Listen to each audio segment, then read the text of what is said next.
कासिम की भाभी फरहीन की कमर में बहुत ज्यादा दर्द हो रहा था क्योंकि उनकी कमर में आ गई थी। कासिम फरहीन के बेडरूम में आया और बोला, चलिए भाभी आप लेट जाए, मैं आपकी कमर पर बाम लगा कर हल्की माल कर देता हूँ ताकि आपका बचा हुआ दर्द भी ठीक हो जाए। पर की ने इसे मना करते हुए कहा, नहीं रहने दो कासिम, मैं खुद कर लूंगी। कासिम ने कहा, अब खुद से बाम तो लगा लेंगी लेकिन माल करना बड़ा मुश्किल होगा, मैं आपकी मदद कर देता हूँ, इससे आपका बाकी का दर्द भी ठीक हो जाएगा। ये कासिम कुर्सी से उठकर बेड पर फरहीन के पास आ गया और इसे लेटने के लिए कहा, ओ भाभी जी बताइए कहाँ लगाना है।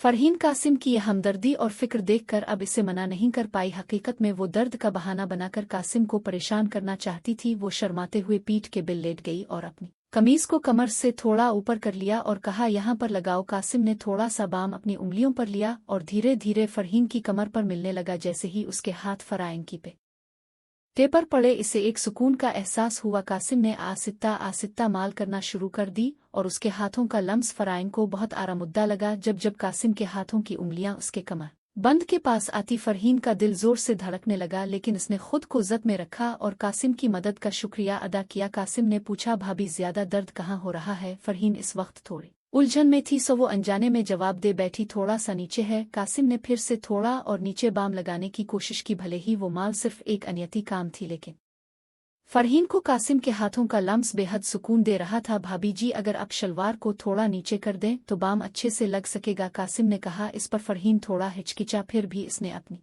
शलवार को थोड़ा सा नीचे सिरका दिया। नाली के बंद होने के सबब शलवार पूरी तरह से नीचे नहीं हो सकी, लेकिन कुछ हद तक सरक गई। कासिम ने फिर कहा, भाभी जी आपकी जिल्द कितनी साफ है, बहुत ही गोरी है। कासिम की इस बात पर फरहान के शर्म से लाल हो गए बढ़िया, लेकिन वो उल्टी लेटी हुई थी इसलिए कासिम इसे देख नहीं सका। इसे यकीन था कि कासिम इसकी देखभाल में जाटा हुआ था और उसकी बातों में कहीं न कहीं इज्जत भी झलक रही थी। कासिम ने थोड़ा देर और माल की और जब फरहीन ने कहा कि अब ठीक है तो वो चुपचाप उठकर ऊपर अपने कमरे में चला गया। फरहीन को आज एक अलग ही सुकून महसूस हो रहा था। सालों बाद किसी ने इस पर इस तरह से ध्यान दिया था जिसमें हमदर्दी और एक प्यार छुपा था। कासिम के बारे में सोचते सोचते कब इसकी आंख लग गई इसे पता ही नहीं चला। अगली सुबह जब वो जागी तो इसने खुद को तरोताज़ा और शांत महसूस किया। नहाने के बाद फरहीन ने बहुत सलीके से तैयार होकर काले रंग का सफ़ेद कढ़ाई वाला जोड़ा पहना और ऊंची हील के सफ़ेद सैंडल भी पहने। हल्का सा मेकअप करने के बाद वो किचन में नाश्ता तैयार करने लगी। नाश्ता बनाते वक्त हर बार वो किचन के दरवाजे पर आकर सीढ़ियों की तरफ देख रही थी। कासिम के काम पर जाने का वक्त हो गया था। जैसे ही वो नाश्ता तैयार करके बाहर आई, कासिम सीढ़ियों से नीचे उतर रहा था। आज तो आप बहुत ही बेहतर लग रही हैं भाभी जी, लगता है कल की माल का असर हुआ, कासिम ने मुस्कुराते हुए कहा। उसकी नज़रें फराइन के लिबास और फिर पिंसल हील वाले सैंडल पर थी। फरहीन ने भी मुस्कुराते हुए जवाब दिया, असर तो हुआ लेकिन तुझे कैसे पता? कासिम थोड़ा शर्माते हुए बोला, भाभी जी आज अपने हमेशा की तरह हील के सैंडल जो पहने हैं तो मुझे लगा कि कमर का दर्द अब ठीक है। फरहीन ने हंसते हुए कहा, बिल्कुल सही पहचाना तूने, अब डाइनिंग टेबल पर बैठ में नाश्ता लेकर आती हूँ। फिर दोनों साथ में नाश्ता करने लगे। इसी बीच कासिम ने फरहीन से पूछा, भाभी जी आप कभी साड़ी नहीं पहनते क्या? फरहके ने जवाब दिया, पहनती हूँ लेकिन बहुत कम, साल में एक आध बार, अगर कोई खास मौका हो तो। क्यों? कासिम ने कहा, नहीं बस इसलिए कि मैंने आपको कभी साड़ी में नहीं देखा, मेरा ख्याल है अब पर साड़ी बहुत ही खूब जमेगी। फिर कासिम जाते हुए बोला, भाभी जी रात का खाना मैं बाहर से ही ले आऊंगा, अब बनाना मत। इस पर फरहान ने मुस्कुराते हुए कहा, ठीक है। तो कासिम ने फिर कहा, अगर किसी और चीज़ की ज़रूरत हो तो बता दीजिए, मैं आते वक्त लेता आऊँगा। इस पर फरहीन ने कहा कि इसे किसी और चीज़ की ज़रूरत नहीं है। और फिर कासिम के जाने के बाद वो छोटे मोटे कामों में लग गई। इसके बाद वो ऊपर जाकर कासिम के कमरे को भी ठीक करने लग। इसी दौरान फरहीन को इसके बेड के नीचे कुछ कपड़ा पड़ा हुआ नजर आया तो इसने नीचे झुककर इसे बाहर निकाला। इसे देखते ही उसकी आंखें हैरानी के मारे फटी की फटी रह गईं। वो एक सफ़ेद रंग का रेशमी अंडरवेयर था जो शायद किसी लड़की का था। फरहीन ने इसे ध्यान से देखा और समझ गई कि ये किसी की जाती चीज़ हो सकती है जो गलती से यहाँ रह गई हो। इसने तरनित ही इस कपड़े को एक तरफ रख दिया और कमरे की सफाई करने लग। इसी बीच इसे 3 दिन पहले का वाकया याद आया। शामिर और शिंजा इसी कमरे में एक दूसरे के साथ थे। इसे लगा कि ये कपड़ा शायद शिंजा का ही होगा। फरहके ने कपड़े को उठाकर देखा तो इस पर कुछ सफ़ेद दाग नजर आए। इसे समझते देर नहीं लगी कि वो लोग किस हद तक गए थे। इन दागों को देखकर वो किसी दूसरी ही दनी अलिफ में खो गई। तभी अचानक बाहर मरकजी दरवाजे पर दस्तक हुई तो इसने इस कपड़े को वापस बेड के नीचे रखा और बाहर आकर दरवाजे की ओर देखा। इसने देखा कि पड़ोस में रहने वाली सारा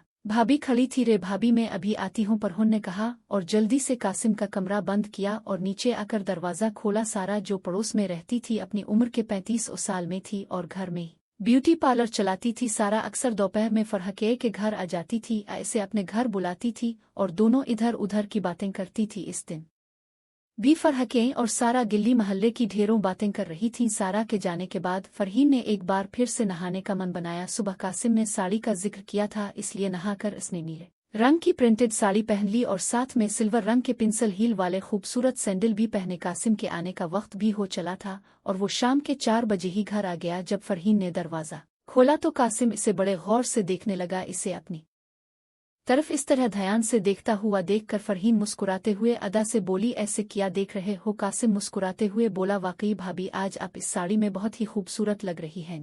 कहकर वो अंदर आ गया और वो साथ में रात का खाना भी लाया था। भाभी मैं ऊपर जा रहा हूँ फ्रेश होने के लिए, आप एक गिलास शरबत बना देंगी प्लीज? फरहीन ने इसकी और मुस्कुराते हुए देखा और कहा, हाँ हाँ क्यों नहीं। उसके बाद कासिम ऊपर चला गया और फ्रेश होकर जब नीचे आया तो इसने एक आरामुद्दा टी शर्ट और शॉर्ट्स पहना हुआ था। फरहीन ने शरबत बनाया और इसे अपने बेडरूम में ले आई जहां पर कूलर लगा हुआ था। कासिम रूम में आकर सामने वाली कुर्सी पर बैठ गया और फरहीन भी बेड पर टांगे नीचे लटका कर बैठ गई। दोनों ने उधर उधर की बातें की। इस दौरान कासिम ने फरहीन से पूछा, भाभी अब आपकी कमर का दर्द कैसा है? फरहीन मुस्कुराते हुए बोली, अरे अब तो मैं बिल्कुल ठीक हूँ, कल तूने इतनी अच्छी माल जो की थी। कासिम ने अपना शरबत का गिलास साइड टेबल पर रखते हुए कहा, भी आप आराम से लेट जाइए, मैं एक बार और बाम से आपकी माल कर देता हूँ ताकि आपकी तबीयत और भी अच्छी हो जाए। फरहीन ने मना करते हुए कहा, नहीं कासिम मैं अब बिल्कुल ठीक हूँ। लेकिन कासिम ने कहा, भाभी आप मेरे लिए हमेशा इतना करती हैं, क्या मैं आपके लिए इतना भी नहीं कर सकता? चल लेट जाइए। फरशैन इसकी बात को टाल ना सकी और खाली गिलास टेबल पर रखते हुए बोली, अच्छा बाबा तो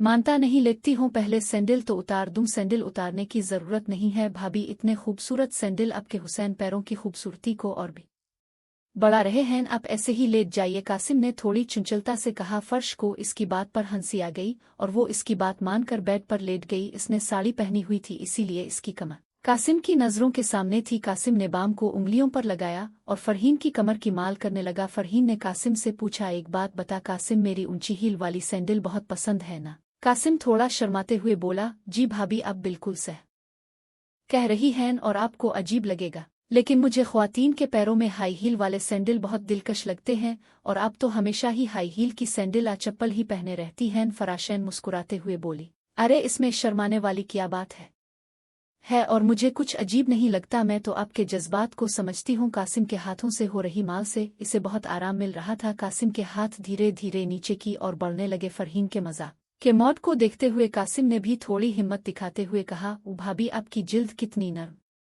है, अगर आप चाहें तो साड़ी को थोड़ा नीचे कर लें ताकि मैं अच्छे से माल कर सकूं और साड़ी भी गंदी नहीं होगी। फरकीन ने थोड़ा शर्माते हुए साड़ी को थोड़ा ढीला कर दिया ताकि माल करने में आसानी हो सके। इसे पिछली रात की माल से बहुत सुकून मिला था, इसलिए इसने ज्यादा नून नौनुक्कड़ नहीं की। जैसे ही फरहीन ने साड़ी को ढीला किया, कासिम ने धीरे से साड़ी को नीचे की ओर कर दिया ताकि वो अच्छे से इसकी कमर की माल कर सके। लेकिन इसी कद फरहीन को एहसास हुआ कि इसने जल्दबाजी में कोई गलती तो नहीं कर दी है और इसे थोड़ी बेचैनी महसूस हुई। इसने तरनित सूरत-ए-हाल को संभालते हुए साड़ी को सही किया और कासिम को रखने का इशारा किया। कासिम ने बगैर कुछ कहे धीरे धीरे फरहान की कमर की माल जारी रखी तो इसे जैसे ही गहरा सुकून मिल रहा था, वो माल से मिलने वाले आराम का लुत्फ ले रही थी और इसे कोई एतराज नहीं हुआ। कासिम ने माल को जारी रखते हुए धीरे धीरे अपने हाथों को नीचे की और बढ़ाया। फरहके को माल से राहत मिल रही थी, लेकिन इसे महसूस हुआ कि कासिम ने थोड़ी और हिम्मत कर ली है। इसने महसूस किया कि वो इसकी पीठ के नीचे के हिस्से पर ज्यादा ध्यान दे रहा है। फरहीन को ये महसूस हुआ कि इसके साड़ी के बंद थोड़े और ढीले हो गए हैं और इसने शर्म के मारे अपना चेहरा तकिए में छुपा लिया और अपने होंठों को दबाकर अपने अंदर की बेचैनी को काबू करने की कोशिश करने लगी। कासिम इसकी जिल्द पर बाम लगाने के बहाने माल कर रहा था, लेकिन फरहीन को महसूस हो रहा था कि कासिम की हरकत अब बढ़ गई है।